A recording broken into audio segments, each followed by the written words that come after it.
है जिस जगह की ब्लू एरिया में पाकिस्तान तहरीक इंसाफ इस्लामाबाद जो है वो आज जश्न मनाएगी और जश्न मनाएगी। वहाँ पे हम क्योंकि रमज़ान और मुबारक है तो कवाली का भी बंदोबस्त किया गया है और उसके साथ साथ फायरवर्क्स और बाकी चीज़ें। तो हमारे फैमिलीज़ और जो कारकुनान हैं वो उसमें शिरकत करेंगे और उसकी वजह यह है कि आज से कुछ हफ्ते पहले जब पाकिस्तान तहरीक इंसाफ की हुकूमत थी तो उसमें हमने देखा कि कोरोना जितना पाकिस्तान तहरीक इंसाफ की हुकूमत का जो वक्त गुजरा है उसमें से आधा वक्त या आधे से भी ज़्यादा वक्त कोरोना के बीच में गुजर गया है और कोरोना के बायस पूरी दुनिया में मुश्किलात थी, लेकिन अल्लाह ताला का ख़ास करम रहा पाकिस्तान पर और इमरान खान साहब की बेहतरीन हिकमत अमली के बायस हमारी इकॉनमी जो है वो ऊपर गई।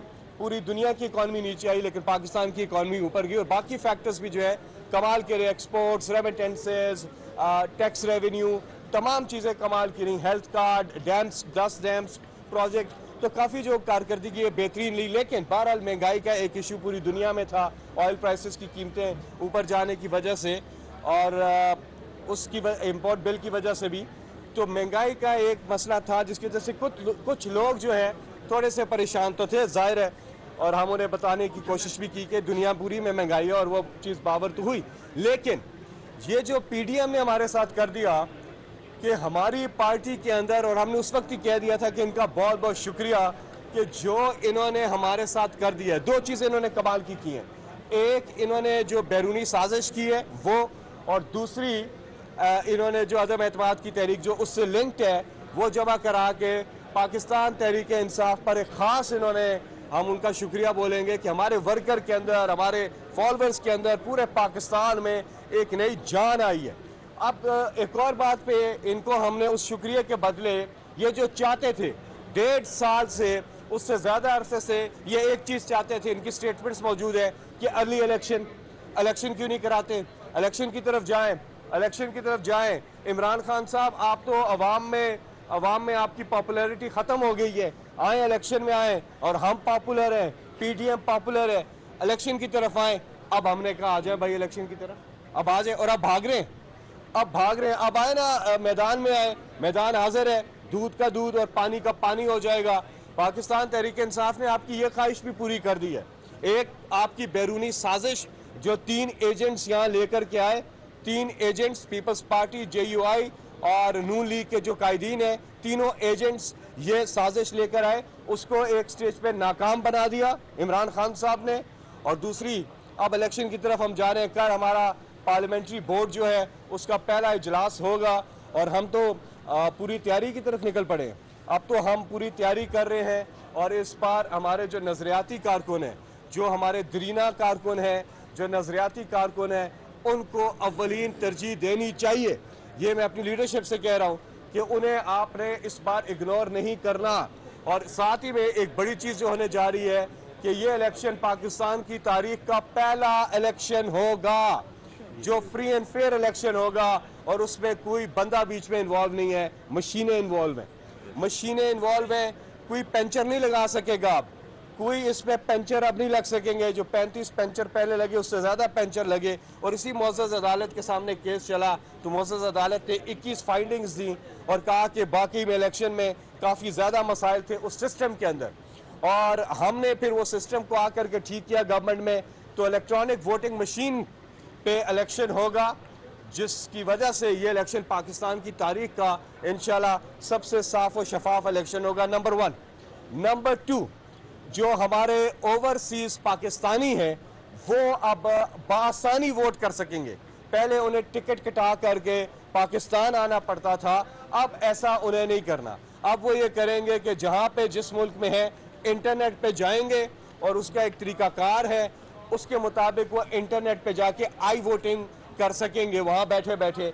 तो उससे भी इलेक्शन में ओवरसीज पाकिस्तानी इसकी जो है भरपूर जो है शमूलियत का उनको मौका मिलेगा और उनको भी बहुत बहुत मुबारक हो कि अब जो इलेक्शन होने जा रहा है जो 90 दिन के अंदर होता है उसके अंदर इंटरनेट वोटिंग का भी इस्तेमाल होगा। तो ये दोनों चीज़ें बहुत ज़्यादा अहम है। धांधली के खिलाफ इमरान खान साहब की एक भरपूर स्ट्रगल है और नून लीग और पीपल्स पार्टी इनकी ये ख्वाहिश थी कि किसी तरह से तहरीक अदम एतमाद अगर कामयाब होती है तो ये आकर EVM को ख़त्म करें। ये ख्वाहिश उनकी पूरी नहीं हो सकी।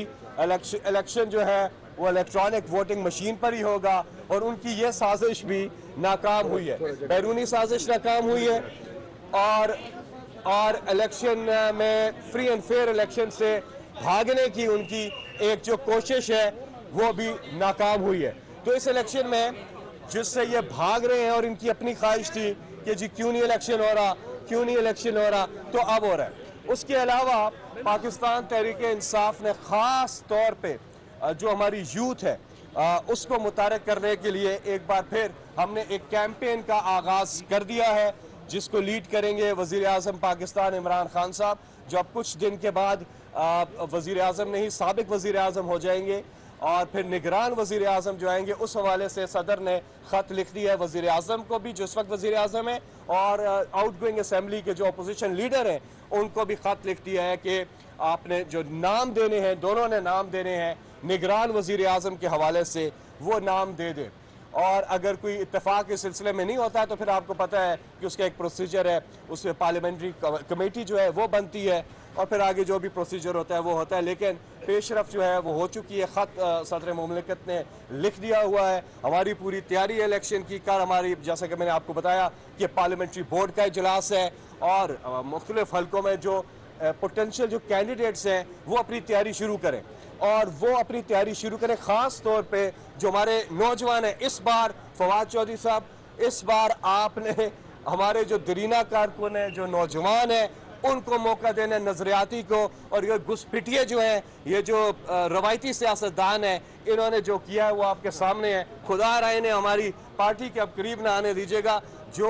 ये जो मुनारिफ अरकान है, इनकी आपने हरकत देख ली है और कौम ने फैसला कर लिया है। अब PTI जो बनने जा रही है वो ओरिजिनल PTI है, वो PTI है जिसमें वो लोग हैं जो दिल से पाकिस्तान के लिए हैं, बिकने वाले नहीं है, ज़मीर फरोश नहीं है। और आप देखेंगे कि हमें भरपूर कामयाबी होगी। जी फवाद। सबसे पहले आपसे कुछ देर पहले अपोजिशन रहनुमाओं की शहजाद अकबर साहब को ज़रा दिखा देना कि जो सारे कह रहे थे शहजाद अकबर बाहर चला गया है। शहजाद अकबर बाहर नहीं जाता, मुझे लगता है आप ही अंदर जाएंगे। दूसरी बात यह है कि आज अभी अपोजिशन के रहनुमाओं की काफ़ी लंबा हमने नोहा सुना है। एक तो ये है कि इनकी प्रेस कॉन्फ्रेंस में कोई 10-50 तो लीडर हैं, हर एक ने जो है वो बोलना होता है, तो सारे जो टीवी की स्क्रीनें हैं वो भी लोग बोर हो जाते हैं, एक ही बात को 10-10 बंदे जो है वही बात कर रहे होते हैं।